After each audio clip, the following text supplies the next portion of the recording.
Woodbury Hollywood News, featuring Louella Parsons, Hollywood's best-known, best-loved, most distinguished reporter with up-to-the-second movie news. Plus tonight's special guest, Jean Hersholt. Brought to you direct from the film capital by famous Woodbury facial soap. True beauty soap for the skin you love to touch.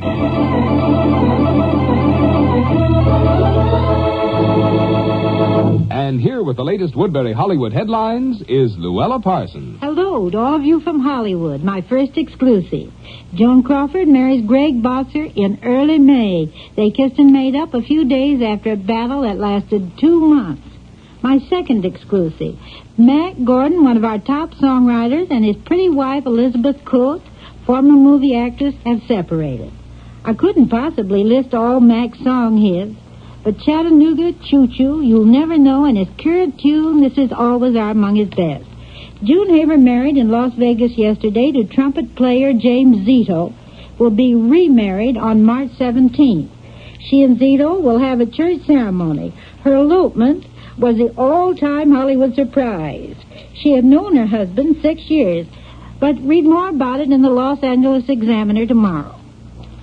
Sterling Hayden, who's divorced from Madeline Carroll, was such a sensation, admitted to me yesterday that he is marrying in June. His bride-to-be is Betty DeNoon, a dress designer. They'll honeymoon in New England, where she'll meet his family. Linda Darnell is a very sick girl. She collapsed on the set of Forever Amber on Tuesday. Then when she returned Thursday, she collapsed again. There are only 3 more days of shooting on this all-time hard luck movie, which has already cost $5 million. The Johnson office is determined that the movie Lorraine Day is now making does not capitalize on the sensational publicity of her marriage to Leo DeRocher. RKO is cooperating by shooting Lorraine's love scenes from 15 different angles. Who would have thought a year ago that Lorraine's screen romancing would cause any excitement? The Bobby Sox violence has broken out in New York anew, and it's serious. Jacqueline Dahlia, who went with Richard Ney to a premiere, was knocked unconscious and taken to a hospital, and Joseph Cotton, chauffeur, was compelled to swing into action when Joe's car was mobbed. Certainly there must be some way to stop these vandals who are not really movie fans. Eddie Norris, who was Ann Sheridan's first husband, is apparently out to set some sort of a marriage record. He's headed for matrimony for the 5th time. This time he'll marry pretty Sheila Ryan in Mexico. And of all things, the picture they are making is called Captain Casanova. Last week, the jurisdictional strike in Hollywood resulted in 2 new outrages. Herbert Sorrell, president of the Conference of Studio Unions, was kidnapped and mauled. On the other side, Claire O'Neill, employee of the Technicolor Company, was almost beaten to death. A $2,500 reward is being offered for the arrest of O'Neill's attackers. It's heartbreaking that the strike, which has helped no one and hurt so many, still continues after 7 long months. Joe DiMaggio, star of the New York Yankees, is undergoing an operation at Johns Hopkins Tuesday. Although he'll miss the season's opener, he'll be in there slugging very soon. This news comes directly from my favorite doctor. Barbara Hutton hates Hollywood, but she just can't shake movie publicity. Her brother-in-law, Yuka Trebetskoy, is headed here for a screen career. He made pictures years ago with Pola Negra.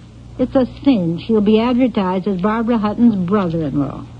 Howard Hughes is in trouble again, and with the outlaw. He's being sued for $250,000 damages by the family of Sheriff Pat Garrett, nemesis of Billy the Kid. The surviving children of the sheriff claims Hughes besmirched their father's memory. Madman Month, Hollywood's used car man about town, is getting married. The madman, and he boasts about that moniker, believe it or not, is marrying Joan Barton, New York nightclub singer. Hollywood seems marriage-minded this week, Louella. Any more wedding news? Yes, Marvin, here's another wedding. Jack Bernard, who is directing Belita's current movie, has picked out his bride. She's Dorothy Day, well-known dress designer. Dorothy Day was once Vicki Lester movie actress. Now for your wedding news, Marvin.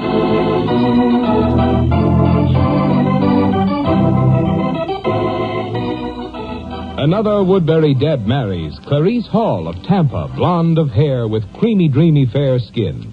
The lucky man, Paul Douglas Jones, who first spied this dazzler Deb at a big ambassador party. Now, Clarice designs dresses, but Clarice counts on dazzling fresh skin, one the Woodbury way to put clothes over. And her beauty plan worked beautifully for her romance. John responded fast with a whirlwind courtship that won Clarice's yes just 5 dates later. A Woodbury Deb complexion packs plenty of romance appeal. As Clarice said, I know Woodbury's True Beauty Care helped. It's so mild, just right to keep my skin heavenly smooth. Here's how Clarice takes her Woodbury facial cocktails. A creamy mask of Woodbury lather, stimulating rinses, and skins a-sparkle, fresh glowing. Just what a romancing husband adores. That's it, girls. Make a man fall in love and keep him loving. For smooth appeal, take Woodbury facial cocktails daily before every look-lovely date. Win clearer skin, romantic smoothness meant to be yours. Woodbury offers both. It's extra mild, made with a rich beauty cream ingredient. Ask for Woodbury facial soap for the skin you love to touch.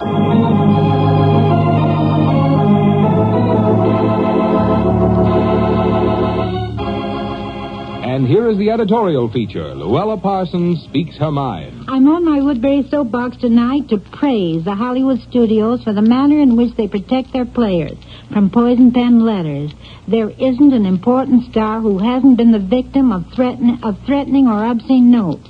But these letters never reach them because they are immediately turned over to the postal authorities. As a case in point, Rita Hayworth didn't know that for months the FBI was searching for a man who threatened to throw acid in her face and kidnap her child unless he was paid off. On the other hand, sincere and genuine letters are always given to the stars for answering.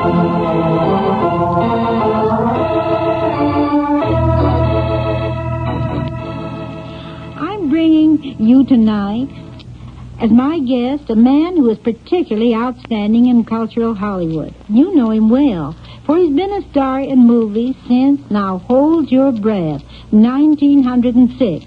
When it comes to radio, he has a remarkable record of having been on one show for 52 weeks a year for the past 10 years. And he never once missed a broadcast. He's a record holder in private life, too, for he's been happily married 33 years, all to one wife. What's more, he's been knighted by the king of his native land, Denmark. Allow me to present him to you, Mr. Gene Hersholt, that fine actor, the beloved Dr. Christian of the radio, the head of Motion Picture Relief, the president of Motion Picture Academy of Arts and Sciences. Gene, with the Academy Awards being given out this Thursday, how about explaining to our listeners how the Academy works? How does it work? It works very hard. Why, Louella, I'll wait till the Academy has functions even you don't know about. Who, me? Why, I'm supposed to know about everything. Well, do you know that we put out a Players Directory 4 times a year that is used by every executive in the industry? Are you aware that our motion picture library is always open to students? And that we keep all critics' reviews on all pictures? Don't tell me that my reviews are being saved for posterity. I do tell you, they are. Oh, my aching split infinitive. Let's get off that subject. Membership in the Academy is by invitation only, isn't it? Yes, nobody can get in who isn't wanted. Are you implying, Gene, there's no political pressure? Oh, there is, but it doesn't work. We have 11 branches of the Academy, that is, actors, writers, producers, the various crafts, and so forth. Now, take you, for example. You were proposed in the actors branch because of your work in Without Reservations. What did you think of that proposal, Gene? Louella, I didn't see the picture. Mr. Hersholt, how tactful can you get? But how did I get in? Like all the other lucky 1,600 members. Your sponsors passed you, your branch passed you, the board passed you. That makes you, like all members, eligible to vote on the Academy Awards. How many awards are there this year? Louella, you would be surprised to know there's 36 awards. And do you know that we actually have run 120,000 hours of films to give each member an opportunity to see every picture up for the Academy Awards? Do you think the rival awards from all the magazines have hurt the Academy Oscars? No, I don't. As a matter of fact, I would be glad if the Oscars were eliminated and the Academy simply concentrated on its original function of promoting motion picture arts and sciences. Phew, that's certainly startling. But don't you think the Oscars are a wonderful tribute? I mean, because they're voted by our own motion picture people. Yes, and I'm proud it's such an honest vote based purely on merit. For example, an English production, Henry V, is nominated among the first 5 pictures. Yes, and Charles Lawton was an unknown Englishman when he won for Henry VIII. And furthermore, last year, an obscure but wonderful French film, Marie-Louise, got an Oscar for its script, and the Academy gave a richly deserved award to Hattie McDaniel, fine Negro actress, for her superb work in Gone with the Wind. You know, I think the Academy sells Hollywood to the world in a wonderfully dignified manner. But, shall I tell you a little joke on me, Louella? Yes, please do. Well, after the war ended, our government flew me to Europe to find out what was needed in Denmark. The Prime Minister arranged a press conference with, about 50 newspaper men. I expected very dignified questions, and I hoped I would give properly dignified answers. So what happened? Well, what they wanted to know was who had won the Academy Awards during the war years, what star was going with whom, and all the latest Hollywood gossip. That's right. Well, if I had only been you and known all the answers. Well, I know one answer right now. It's this humanness of yours that has made the Academy run so fairly during the years you've been president. Thank you so much for this visit tonight.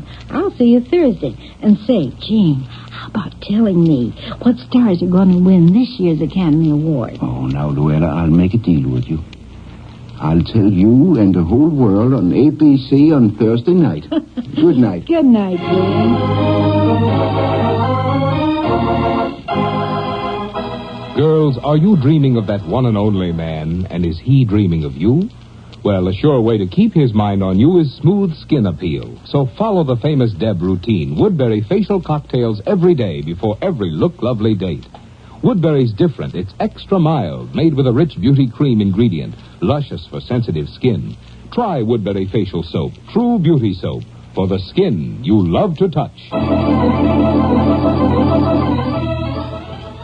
And here is Louella Parsons with forecasts of coming events. Listen and see how many come true. Forecast number 1. I forecast that Lana Turner and Tyrone Parr will surprise even their closest friends in a very short time. Forecast number 2. I forecast that Shirley Temple will be teamed with her husband, John Agar. He has just been signed by her own producer, David Selznick. And here's last-minute news.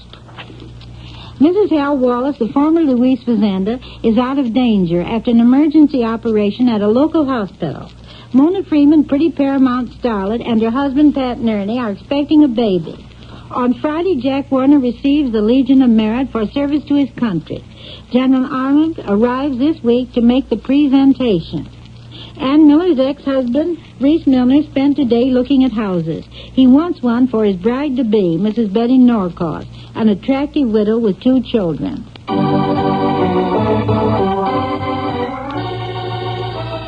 Next Sunday, same time, same station, another edition of Woodbury Hollywood News, featuring Louella Parsons, reporting up to the second movie headlines direct from the film capital. Until then... This is Louella Parsons saying that's all for tonight. But I'll see you next Sunday when my guest will be one of the winners of the 1946 Academy Award. This is Marvin Miller saying good night for Woodbury Facial Soap. True beauty soap for the skin you love to touch. Watch it, girls. These cold March winds play rough with velvety complexions. Take special care to prevent rough chapping and tiny, old-looking dry skin lines. Start now with Woodbury's special dry skin cream. It's rich in lanolin's beautifying benefits. Contains 4 more rich oils especially to smooth dry skin. Apply for 15 daytime minutes or overnight. See how quickly your skin looks softer, smoother, yes, even younger. Get Woodbury's special dry skin cream. Over 1 million veterans and their families were helped by the Red Cross last year. This year, the number is expected to be even greater. The Red Cross needs your help. Make your contribution now, won't you? This is ABC, the American Broadcasting Company.